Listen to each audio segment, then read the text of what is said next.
৭১ সালে স্বাধীনতা বিরোধী ভূমিকার জন্য জামাত ইসলামী ক্ষমা চায়নি। এখন বিষয়টি নতুন করে ভাবার সময় এসেছে বলে মন্তব্য করেছেন বিএনপি মহাসচিব মির্জা ফখরুল ইসলাম আলমগীর, যিনি স্থানীয় সরকার মন্ত্রীও বটে। আমার প্রশ্নটা হলো, বাংলাদেশের রাজনীতিতে একটা স্বাধীনতার যুদ্ধের বিষয়টা ফয়সালা না করে কোনো একটি দলকে রাজনীতিতে রাখা এবং তাকে কেন্দ্র করে সবসময় রাজনীতি হওয়াটা কিভাবে দেখেন?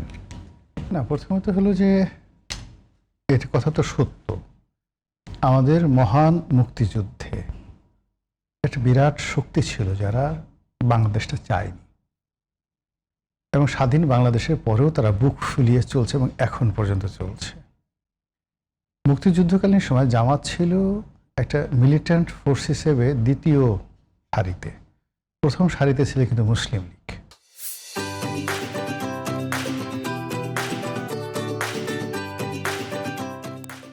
in 1970 পর্যন্ত বাংলাদেশের আওয়ামী লীগের পরে যদি পলিটিক্যাল ফোর্স থাকে, শক্তিশালী ফোর্স, সেটা ছিল মুসলিম লীগ। মুসলিম লীগ সরাসরি স্বাধীনতার যুদ্ধে তারা বিরোধিতা করেছে। তারা বেশিরভাগ শান্তি কমিটিগুলোতে মুসলিম লীগের যারা নেতৃবৃন্দ তারা ছিলেন। আমাদের যে পাকিস্তান জমানাতে মধ্যবিত্ত, উচ্চ মধ্যবিত্ত, এমনকি নিম্নবিত্ত এই মানুষগুলো তারা প্রায় সবাই মুসলিম লীগ করতেন। আর জামাতের অবস্থা ছিল অনেকটা তখন এনসিপির মতো, এবং জামাতের যারা নেতৃত্ব, আপনি দেখেন গোলাম আজম সাহেব থেকে অন্যান্য যারা আছেন, তারা আজকে হাসনাত সার্জিসদের যে অবস্থা, 70 সনে তাদের অবস্থা ঠিক ওইরকমই ছিল, নট মোর দ্যান দ্যাট। তো সেই অবস্থাতে তারা যেভাবে ইনুস সাহেবের সাথে এনসিপি যুক্ত হয়ে গেল 24 সনে, ঠিক ইয়াহিয়া খান, টিক্কা খানের সঙ্গে জামাত ওই সময় এনসিপি হয়ে অল অন এ সাডেন সেভাবে যুক্ত হয়ে গেল। ফলে জামাতের 1947 সন থেকে 1971 সন পর্যন্ত একটা প্রেক্ষাপট, আর 1971 সনের মার্চ মাস থেকে আজকে পর্যন্ত জামাতের আরেকটা উপাখ্যান। এটা হলো রিয়েলিটি। এখন জামাতের বক্তব্য হলো যে ঠিক আছে, আমরা তো এনসিপি এখনকার প্রেক্ষাপটে, কিন্তু আমরা তো মুসলিম লীগ নয়, তো মুসলিম লীগ নিয়ে আপনি কেন কথা বলছেন না?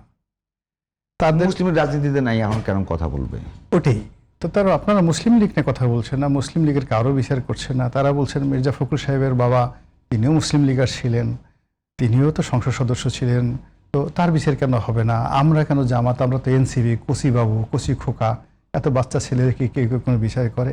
আমরা তো ওই সময়টাতে অবুঝ শিশুর মতো আমাদের মনে হয়েছে একটা অখণ্ড পাকিস্তান থাকলে ভালো হয়, ইসলাম জিন্দা রাহা হয়, হ্যাঁ, তো ইত্যাদি ইত্যাদি জিনিসগুলো আমাদের মনে হয়েছে, আমরা ফুলাফান মানুষ। তো এখন আমরা বয়স্ক হয়ে গেছি, বয়স্ক হওয়ার পরে আমরা এখন যারা আছি, আমরা এখন আমাদের অতীতের যারা মুরব্বী আছেন, যারা মারা গেছেন, ফাঁসিতে লটকায় ফেলছেন, তাদের ব্যাপারে কেন আমাদেরকে দায়ী করছেন?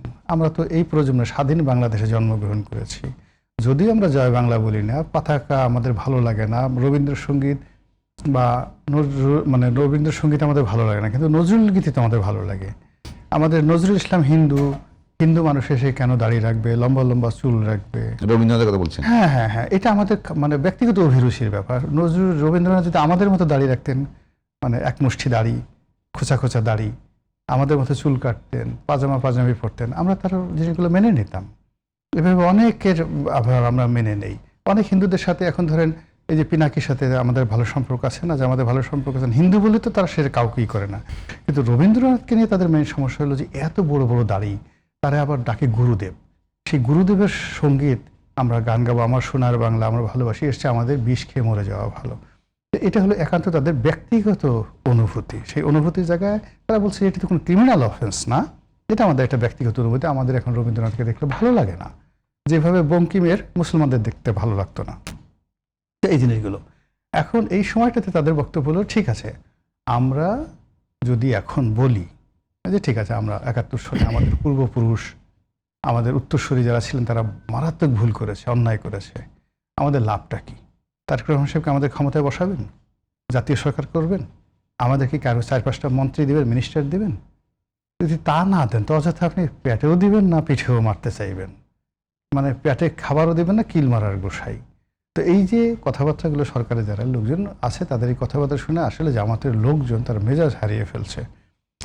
মেজাজ হারিয়ে ফেলছে না, ঠিক আছে যে এতকাল আমরা একসাথে থাকলাম, আপনি তো ইন্ট্রোডাকশনে বললেন যে দীর্ঘদিন রাজপথে একসাথে করলাম, জামাত মানে এখন জামাত বললে বিএনপি চলে আসে, বিএনপি বলে জামাত চলে আসে। ওই সময় একটা ইয়ে ছিল, মানে টার্ম তৈরি হয়ে গেছে বিএনপি। হ্যাঁ, ওই সময় যেমন লাইলি মজনু, হ্যাঁ, লাইলি মজনু, সিরহি ফরহাদ। তা লাইলি মজনু সিরহি ফরহাদ যেভাবে প্রেমের রাজ্যে একটা বিরাট ব্যাপার, হ্যাঁ, তো তদ্রূপ বাংলাদেশের রাজনীতিতে জামাত বিএনপি বা বিএনপি জামাত এই জোটের যে একটা রূপরেখা, এটা যে একটা মহব্বত, এতে যে একটা প্রেম, প্রেম, এবং একে অপরের সঙ্গে পাশাপাশি দাঁড়ালে মনে হয় দুটো চাঁদ দাঁড়িয়ে আছে, এবং তাদের চেহারা সুরত কথাবার্তা মানে দুটোই মনে হবে যেন পূর্ণিমার চাঁদ দাঁড়িয়ে আছে। বিএনপির একটা লোক জামাতের একটা লোক পাশাপাশি দাঁড়িয়ে রাখেন, আর বিএনপির একটা লোক আওয়ামী লীগের একটা লোক দেখবেন বলে কন্ট্রাস্ট করবে, মিলবে না, মিলবে না, কিন্তু জামাত আর বিএনপির লোক মিলিয়ে দেন। এই যে এত মহব্বত, সেই মহব্বতের জায়গাতে এখন বন্ধু আমার মানে কি যেন বলে, বউ নিয়ে আমার বাড়ির সামনে দিয়ে রঙ্গ করে হেঁটে যায়, বুকটা ফেটে যায়, ফেটে যায়। তো এখন একসাথে সব কিছু করলাম, তো সেখানে তারেক রহমান সাহেব এই যারা কাকে মন্ত্রী বানালেন, কত উপদেষ্টা বানালেন, কত কিছু বানালেন। আচ্ছা, এখন বাংলাদেশের রাষ্ট্রপতি পদে যদি আমিরের মানে সভাপতি, জামাতের সভাপতি বানানো হতো, বিএনপিকে কোনো ক্ষতি হতে বলেন তো? এটিকে জামাতে এতটুকু ন্যায্য আশা করতে পারেন এতদিনের একটা সম্পর্ক? তা না করে তাকে বলা হচ্ছে এখন বিরোধী দলীয় নেতা। এই বিরোধী দলীয় কোনো নেতা যতবার শুনে তার মন খারাপ হয়ে যায়। সে প্রথমে আশা করেছে যে সে মনে করেন যে তারা ক্ষমতায় আসবে, 100% ক্ষমতায় আসবে, এবং বিএনপি থাকবে তৃতীয় বৃহত্তম দল, সেকেন্ড হবে এনসিপি। এটা তো তাদের প্রচারণার ছিল। তখন তারা চিন্তা করলো, আমরা ওই সময় আমরা উদার করেছিলাম যে ঠিক আছে, যদি আমরা ওইরকমভাবে সরকার গঠন করি, এনসিপি দ্বিতীয় বৃহত্তম দল, বিএনপি তৃতীয় বৃহত্তম দল, তারপর আমরা তাদেরকে 3 থেকে 4-5টা মন্ত্রী দেবো, মির্জা ফখরুলকে মন্ত্রী বানাবো, তারেক রহমান সাহেবকে মন্ত্রী বানাবো, এবং যাকে বলে সালাউদ্দিন সাহেবকে মন্ত্রী বানাবো। এটা নিজেরা চিন্তা করছে। তো বললো যে সেখানে আমরা দ্বিতীয় বৃহত্তম দল হলাম, আমাদেরকে নিয়ে কোনো কথাবার্তাই তারা বলছে না, খালি খোঁটা দেয়।